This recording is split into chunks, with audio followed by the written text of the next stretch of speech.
Ladies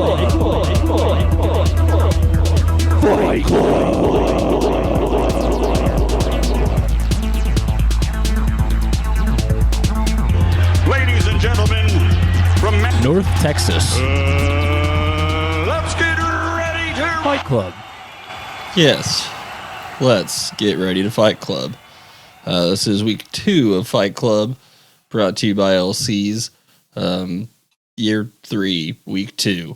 Quick recap of last week. We have our 4 NFC division winners. Raheem Morris, defending champion. Dan Quinn, Dan Campbell, and Mike McDonald. The Dirty Dans. All right. Well, gentlemen, this week we got the AFC. All right. AFC North, South, East, and West.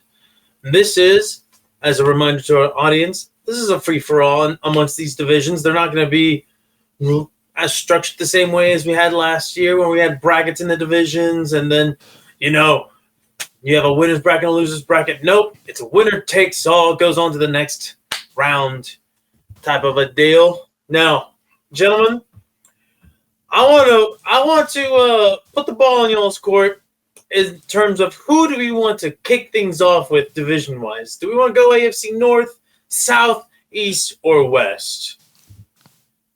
I don't even remember what they are. Let's go East. All right, the AFC East. AFC East, beautiful. In the AFC East, well, of course.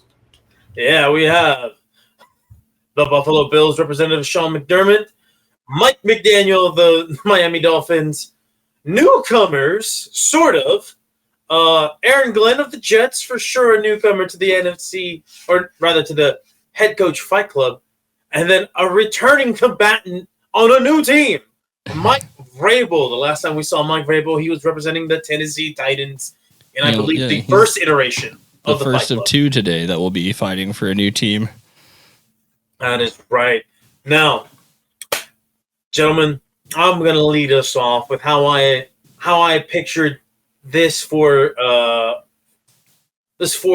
against each other match deal going on. Listen, words are hard. It's a little bit late in the night. I've been up all day rather.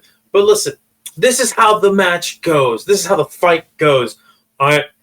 They are on a company retreat, okay? NFL retreat. They get dropped into the jungles of Brazil, and they are led into a tour, right? Just the classic NFL coach retreat. It was an NFL coaching retreat. And in this retreat... Is it Carnival? It's not Carnival. No. They just missed it. They are taken into the jungles. But there's one noticeably absent person in the group. Mike McDaniel's just not in the group for whatever reason. So Sean McDermott, Aaron Glenn, all right, Mike Vrabel, they are walking, and they start getting separated from their tour guide. And they're getting distracted by all these different noises in the jungle. They're all losing their path. They've gotten off the trail, and now they're all lost. They're separated. And little by little, you just hear snapping of the woods. You hear the slithering of snakes around the bend. All right, different birds cawing. And with the camera, let's just say there's a camera involved, all right? The camera follows Aaron Glenn. He's new to this. All right? He feels something's up. His instincts tell him, I shouldn't have gone on the retreat. I shouldn't have gone on this retreat. I'm going to just trace my steps back, and I'm going to just see if I can get out. And as he's going, he's retracing his steps, he trips over something. It's Mike McDaniel's dead body. All right? Mike McDaniel's dead. He didn't get a chance to get in this fight. Why? Why is he dead? We don't know.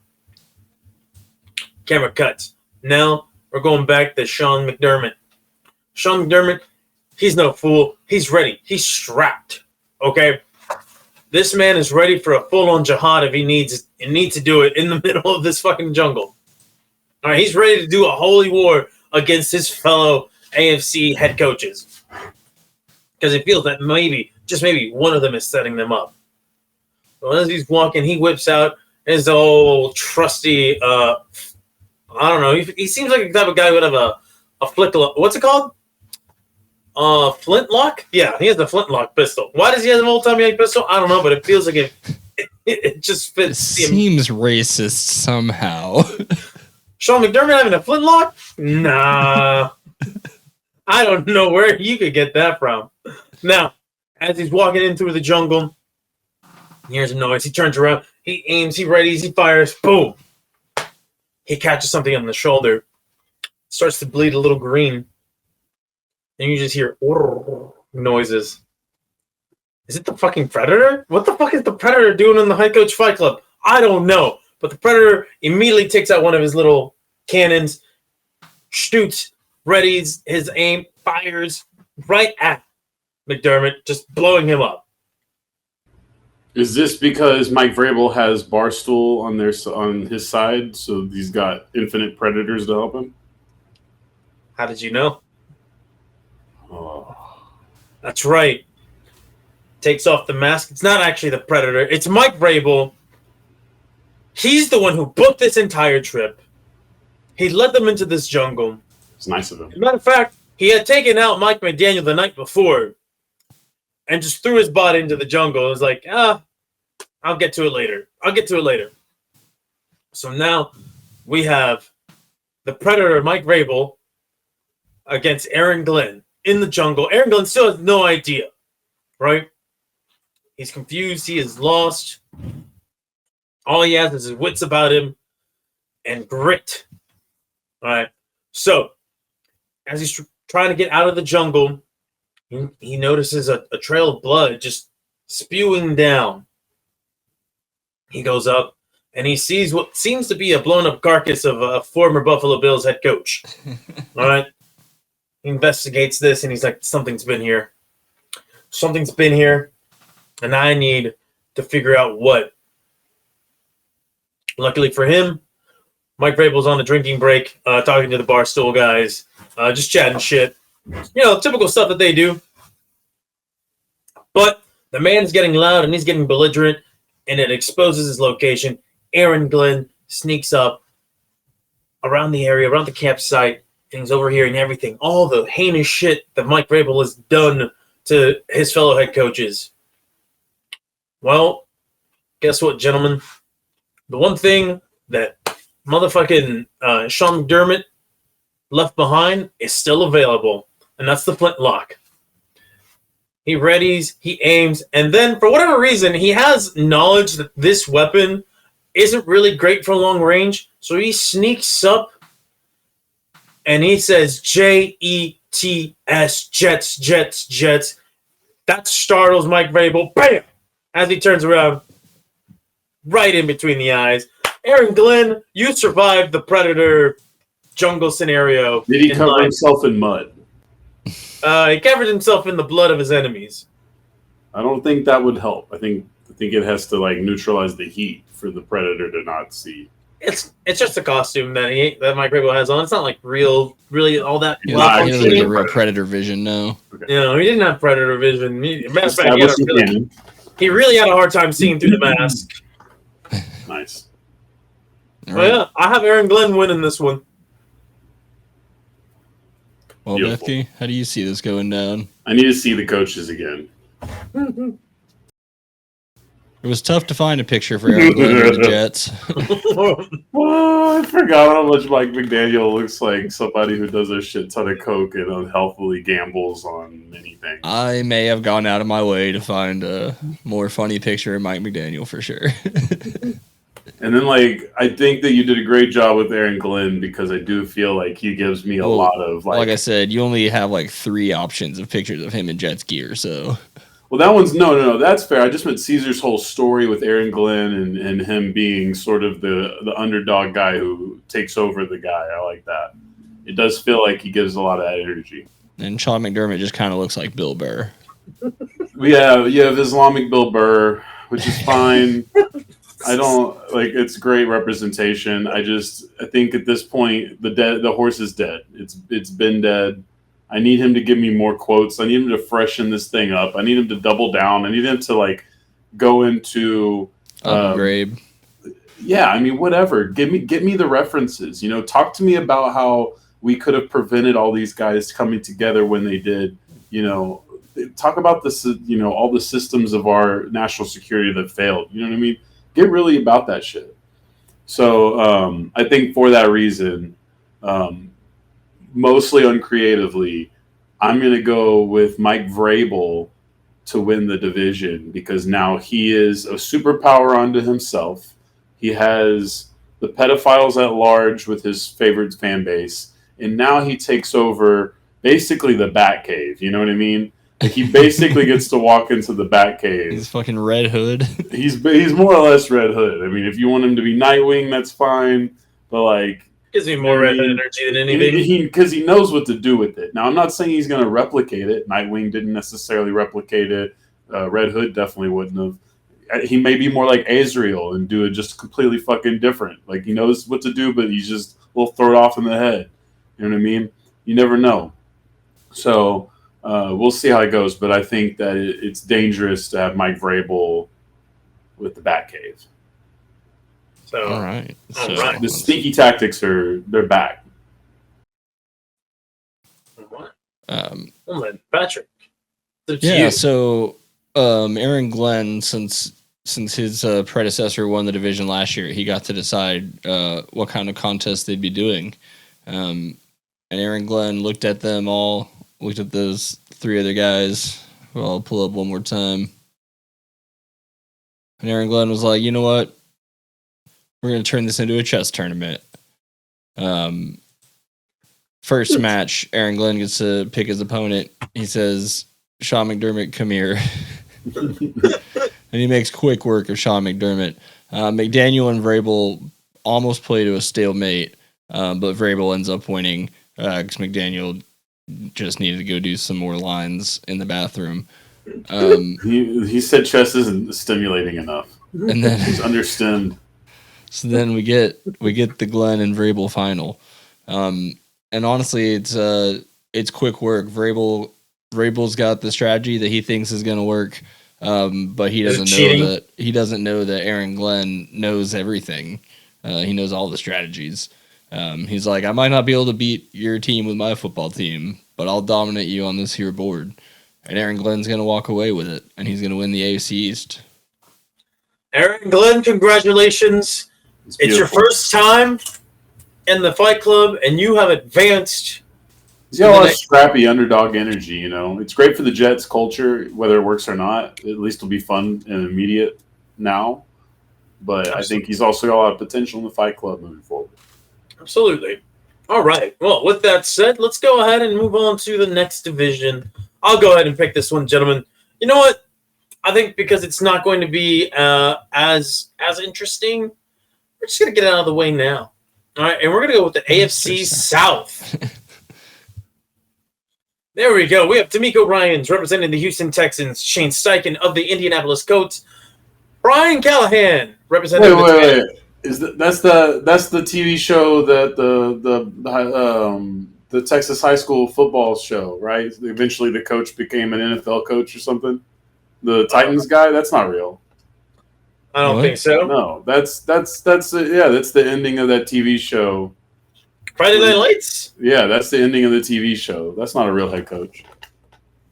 Who is that guy? I mean, you could say that for a lot of reasons regarding Brian Callahan. Hey, he kind of does look like the actor a little bit.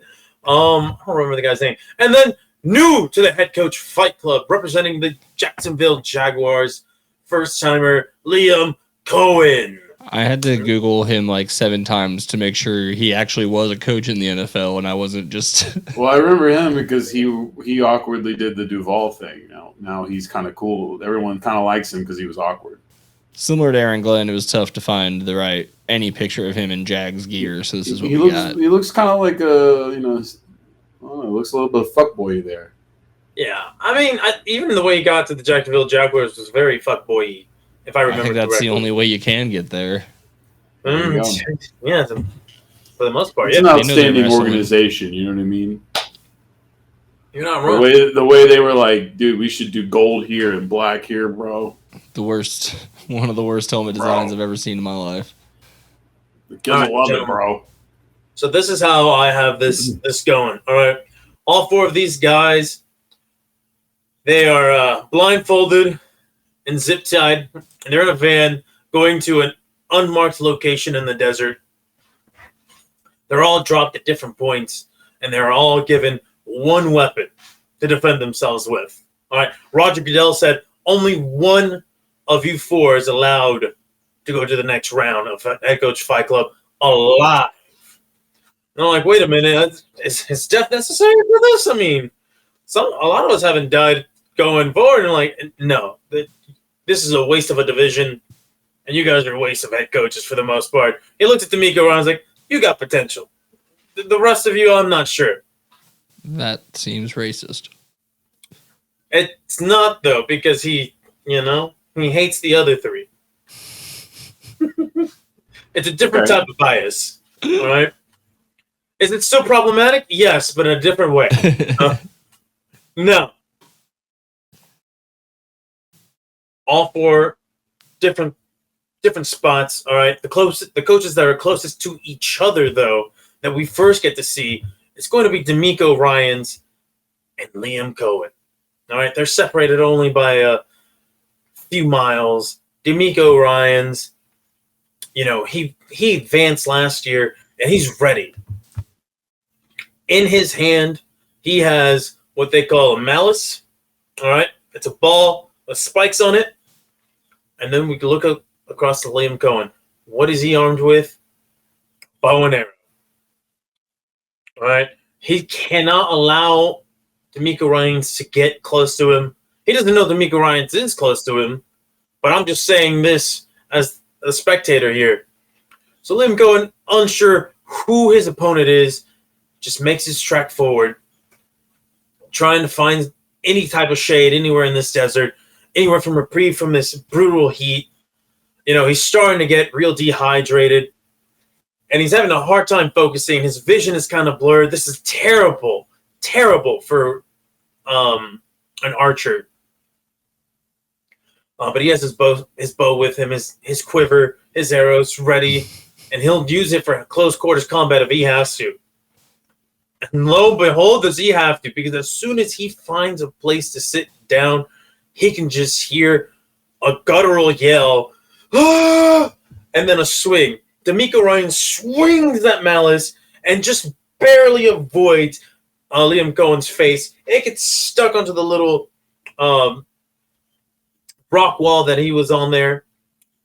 And immediately Liam Cohen just barrel rolls out of the way, tries to get himself ready, but he's bumbling, he's stumbling because he's not ready for this. He was not forged in the fires of Head Coach Fight Club the last 2 years like D'Amico Ryans. D'Amico Ryan says, to hell with the malice. He immediately just spears Liam Cohen right in the gut.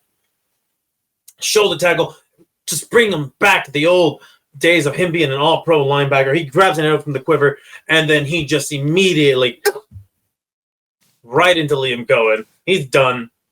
So basically what should happen to Hawkeye in like every Marvel movie. For the most part, Bro. Except Hawkeye's, competent archer. And He knows how to hide and use the other guy's stardom as distraction. That's right. Use Now- the editor. D'Amico Ryans, he takes his trophy, which is the quiver of arrows, the bow, and he retrieves his malice, and he goes on trudging forward into the desert, trying to find the other 2. Now, the other 2 being Shane Steichen, right, and Brian Callahan. 2 very nondescript guys.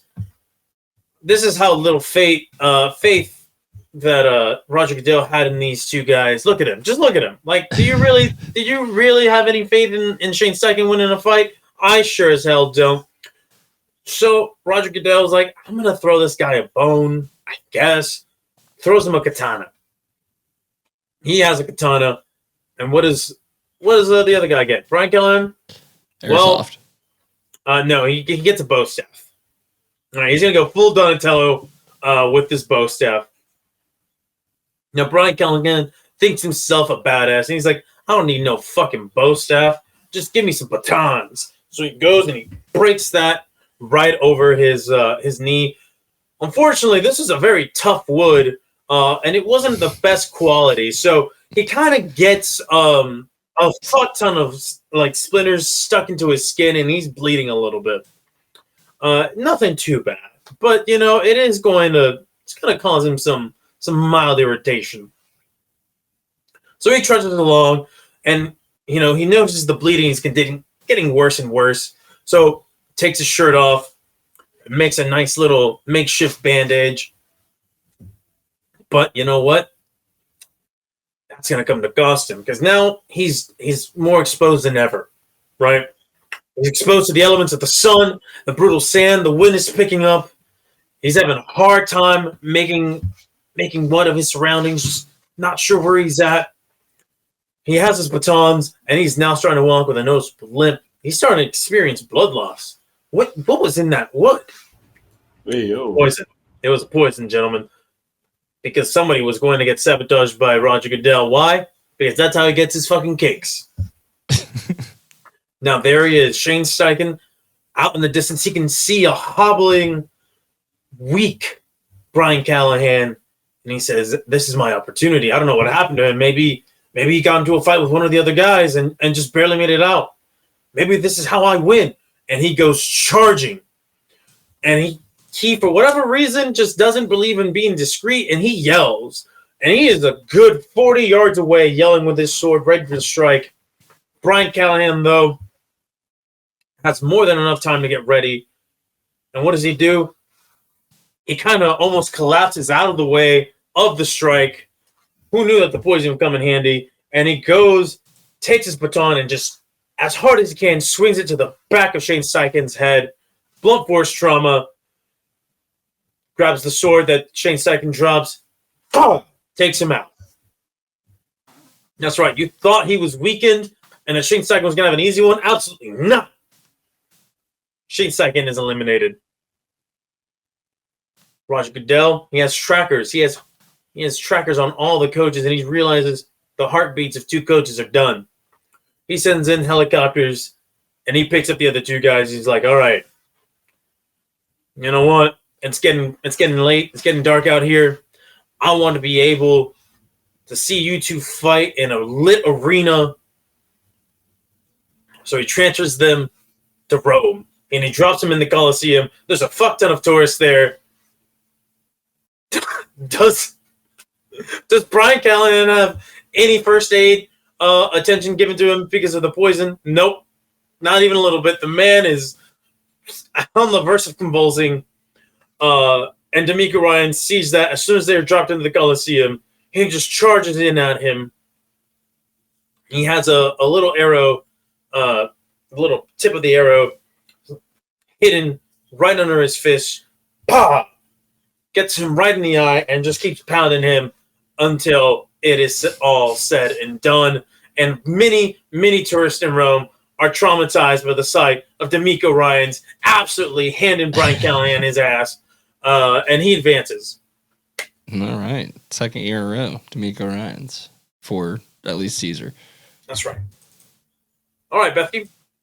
Let's hear what you got. All right, let me see these pictures again. The AFC South, presented by us. All right, so D'Amico Ryans go. This is a tune-up game. He takes Shane Steichen and decides that there's no real need to attack this human. So this becomes a giant human sword. He stabs the Friday Night Lights coach, takes him out, breaks the sword over his knee, and then just chooses to chase the fat one around until his heart goes out. All right. Easy. So I guess that means D'Amico Ryans will absolutely advance. But here's how I see it happening. Again, D'Amico Ryans, previous year's winner of the division, gets to pick the fight, pick the contest. He looks at those three guys, and all he says is marathon. And then he just runs a marathon faster than them. He just out physicals them. Because, once again, let's just look at these guys. Yeah, he's going to out-physical those guys. What about Duval? Maybe next year, Liam Cohen. Chill, yeah, dude. He used to go write a love song. And with that, D'Amico Ryans, you advance to the next round of the Fight Club. So who's next? Well, gentlemen, we're going to go to the AFC West. Patrick, if you could bring up the photos. We have returning The geriatric unit. the geriatric unit of this Fight Club. You have Pete Carroll representing the Las Vegas Raiders, Andy Reid of the Kansas City Chiefs, Jim Harbaugh of the Los Angeles Chargers, and Sean Payton of the Denver Broncos. If I'm not mistaken, I believe Andy Reid won last year's. That sounds right. And that is no. Last year's winner was Antonio Pierce. Antonio Pierce. All right. Well, never Won mind. the Fight Club, lost his job. Well, I mean, it's the nature of the beast. Some say it doesn't translate. I don't know. That is true. That is very true. Arthur Smith, undefeated. Well, Pete Carroll, in this case, he gets the honor of choosing the fight circumstances. I'm gonna steal your bit here, Patrick, just for one round. He's like, the first round I get to choose. The next round, gentlemen, it doesn't really matter. So he looks at Andy Reid and he's like, "You're not going to be my opponent. Jim Harbaugh's going to be your opponent, Big Red, because I want you two to fight in a hot dog eating contest." Interesting. That is right. And Andy Reid looked at him and was like, "I don't know about hot dogs, but I can take down burgers." He's like, "You know what, Andy, I respect you. Burger eating contest." Harbaugh just looks at him and is like, "Hey man, burgers are not good for your feng shui." Harbaugh not knowing what the word feng shui means. All right, but he has that crazed look in his eye. I don't know if it's just natural fucking energy that he has, or if he does lines of coke just like Mike McDaniels, and he just channels that energy to being a productive, winning head coach, unlike Mike McDaniels. But anyway, the combatants, they are set. They are ready. Jim Harbaugh,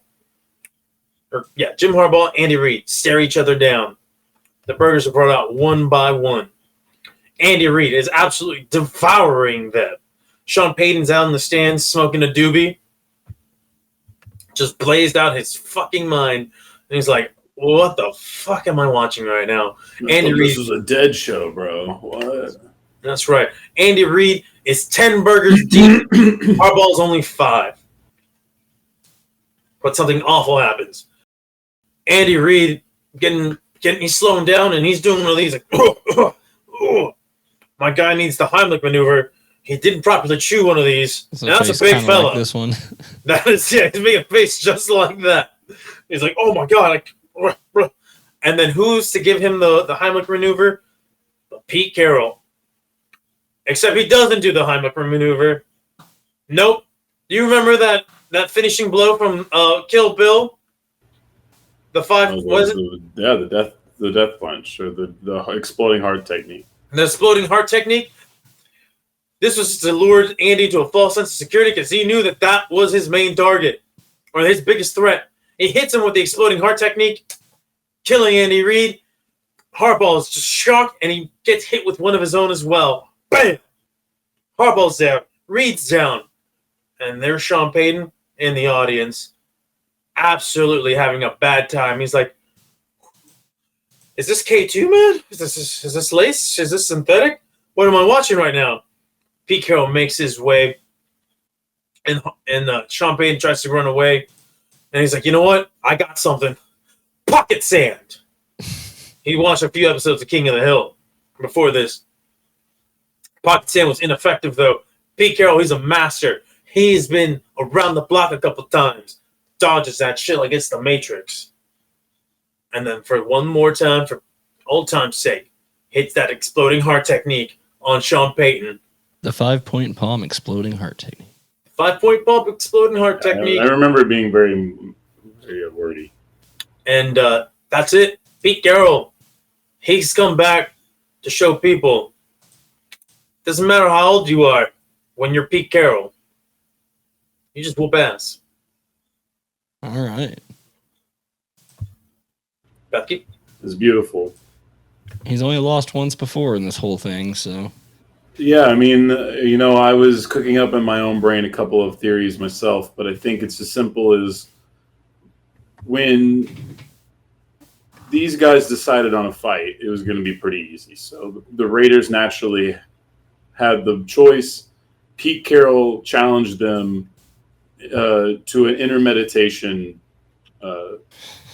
battle at the geriatric home, right? So all four of them now have to basically sit in a circle and more or less duke it out in a spiritual realm. You know what I mean?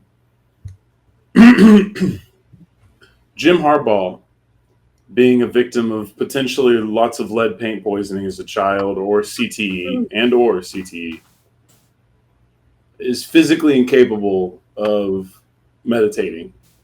It's not possible. He does not have the necessary prerequisites. Some would diagnose this later potentially, but in his generation, they don't diagnose things. So for him, we just don't know.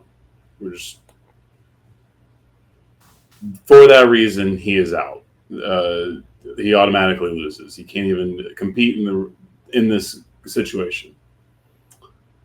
Now, you would think the other two, who's got the advantage? Because obviously Pete Carroll's got the biggest advantage here.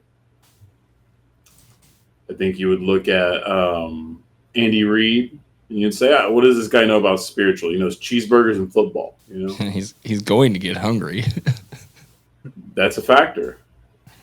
Sean Payton probably also going to get hungry for different reasons.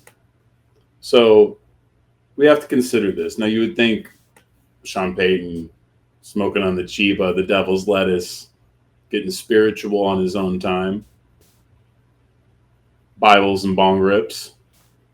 But I think maybe he's a Satanist. So this makes it harder. He's more closed-minded on the practice. Doesn't see it through. You know what I mean? He's like, you're forgetting about his year at Liberty Christian. Yeah, that was. There's no reason that athletes don't go to sports or school. When he turned into Kevin James. Oh yeah, good Lord, God damn it! Does that all? I need to watch that movie so badly. I don't, but I do. Either way, ultimately, he doesn't have what it takes. He breaks. He can never even get into the spiritual realm. But what we're left with is a spiritual realm battle to the death, a complete duel, a battle of the fates. Two masters. Just like the Buddha. Andy Reid is. I was wondering if Andy Reid had any like Jack Black like qualities here. Yeah, Andy Reid becomes a giant gold embodiment with floating hamburgers and T-bone steaks in his aura. Whereas obviously we've established the canon with the Pete Carroll already. He's learned a lot of old kung fu, very very old ancient world techniques. He's basically just conjuring up wind and leaves right now. You know what I mean? He's not too worried about the threat.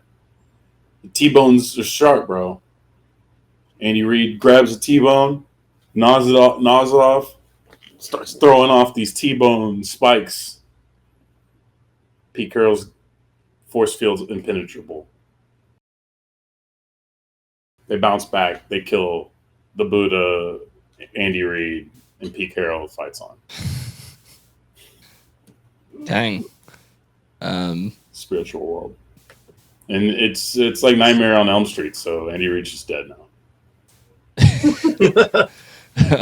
I guess that means Pete Carroll's gonna win it all, or at least win this division again. Look, I think it makes more sense this time than it did, at least through these lenses, than it did the last time he was around. But yeah, so the way I would have seen this happening, again, Pete Carroll gets to pick his Division one last year for the AFC West. or his team won. And he looks at his teammates and he says, we're going to play Tetris. Sean Payton just not having it. He doesn't really understand shapes. He doesn't understand much. So he's pretty much just the pieces are falling on top of each other pretty much immediately. He's not clearing any lines because they're not the kind of lines he likes to clear. So he's first eliminated. Andy Reid lasts longer than you would think. But he just gets a bit unlucky. He's been trying to go for the... I forgot what it was freaking called when you cleared the max amount of lines at once. He was trying to build one of those, accidentally put himself in a bad spot. He's out second. Harbaugh, surprisingly good, but eventually that ADHD does get him. He can't maintain focus as the game speeds up. His brain can't react. Carroll is just zen, locked in, never above halfway. Somehow he's getting the perfect pieces. Carroll rocks it. He was like, Tetris was the quickest and easiest, most painless way to get this done. I didn't have to kill anybody, and I'm going to move on. Beautiful. But, murder. All right. Pete Carroll, that wisdom, that sagedom, it advances you to the next round of the Head Coach Fight Club. Welcome back, Pete Carroll. Yeah, You've been sorely missed. The only person he's ever lost to is Arthur Smith. Not around anymore. Oh, interesting. Interesting indeed. All right. We'll have to keep an eye out on that. Well, Patrick, go ahead and put up our remaining division, the North. That is right. Mike Tomlin, the winningest in terms of overall wins, fighter in the Head Coach Fight Club. Technically, Raheem Morris is now tied, I think. No, you're right. He's still one behind. Sorry. There you go. John Harbaugh, Kevin Stefanski, Zach Taylor, rounding out the rest of the group. All right, gentlemen, it is time. Now, listen, you look at Kevin Stefanski, you look at Zach Taylor, they do not seem like very imposing men. John Harbaugh is not the same, doesn't have the same crazy in his eyes as his brother. And then, of course, Mike Tomlin. We all know his story. All right, he's gone through hell and back in this fight club. Yes, he has 3 losses, but also 8 wins. And he is scrapped for each and every single one of those. And I don't think that changes. See, because what happens is the AFC North, they can't be brought together for some conference. The NFL, like, there's no need to fucking do a kidnapping and putting them into a death match in the desert and then roam. All right? None of these guys has the mastermind plan to cosplay as the Predator in Brazil, only to fuck up at the end because, he was talking to Barstool guys. No, these are gritty. Well, some of them are gritty head coaches in a gritty division. And guys, this is what's going to happen. All right. They all meet up right outside in a neutral area. Okay. They're like, you know what? We're going to Chicago. So they go to Chicago. They go to the streets. And each one, they all have just brass nuts. They go to the streets. Taking it to the streets. All right. They're in downtown Chicago. They're near the Bean. All right. They're right near the Bean. And each one, they bring their own set of brass nuts. All right. And they're like, you know what? Zach Taylor's like, I'm getting tired of you guys making fun of me. Kevin Stefanski's like, just because I look like a bitch doesn't mean I'm built like one. And then Harbaugh looks at him, he laughs, and he's like, no, you are. And immediately socks him right in the jaw with his brass knucks, catching him off guard. Zach Taylor joins in, and they start ganging up on old Kevin Stefanski, knocking him right out. And then the two look at each other, and they nod. They're like, it can't be between you and me. No, we got to go through him first. And they point. Tomlin's not there. Like, where did he go? Tomlin's behind them. and he's instigating from a distance. He's like, "You weren't worried about me, Harbaugh. You didn't hear what Taylor called you the other day? He said he called your mom a heifer, a fat piece of shit, and I'll have it recorded right here if you want to watch it." And he's like, "What? You said that about my mother? I introduced you to my mother before this. It's a gentleman's agreement. We meet each other's families, so we take it easy." And he's like, I swear I didn't say that. Mike Tomlin, he's been hanging out with some people on the team who have gotten really good at AI manipulation. And so he has a bunch of fake AI videos of all these guys disparaging each other's mothers and wives. So he came in prepared. So Harbaugh, Taylor, they just look at each other and they just start swinging because they've been instigated. All right, they're swinging at each other. They're missing shots. They're throwing wild haymakers. And Mike Tomlin, he's not one to sit back. He wants to get in on this action. So as soon as one punch lands on the Taylor's face, he immediately goes for Harbaugh, and then he switches on Taylor, and he's taking them on, bah, bah, bah, knocking them both out. Mike Tomlin, bloodied knuckles and all, raises his fist, and then for shits and giggles, he picks up the limp body of Stefanski and throws it right into the beam. Makes a nice thud noise. Bing. And that's it. Mike Tomlin wins in my scenario. All right. That sounded like Adam Sandler's Warriors 2, where groups of roving NFL coaches try to get through Chicago. Is that a real thing? No. Okay. No, we're just pitching ideas at this point. Filling out the next sequel. All right, well, now we know. Adam Sandler, we have a great idea. If you want to. This summer, Adam Sandler shits in your eyes, ears, and face. Let me see I need to see the picture. Yeah, of course. Thank you. All right. Spent good money on this production. The three of them, the three guys, the losers here, they're all huddled up together, snickering, right? Zach Taylor is talking about how good of a golfer he is. Kevin Stefanski's talking about how great of a beard he has. And John Harbaugh is telling them both that he's the old head around these parts, and they need to get wise. No, you don't have to do the whole camera on me. It's not going to be that real. Because all it's going to take is Mike Tomlin walking in and seeing them gossiping and bickering amongst each other. And he doesn't even get into the debate. He just somehow manages to grab all three of them by their earlobes. Fucking Three Stooges. and just drags them out. Takes them to the principal's office because that's how much ahead of him in this whole thing. He is a teacher as they are students in this game, this head coach Fight Club game. All right. Mike Tomlin. That'll push Mike Tomlin through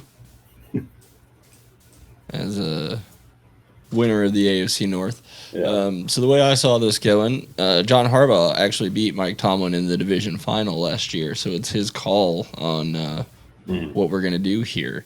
And John Harbaugh was like, we're going to do an Omar Epps lookalike contest.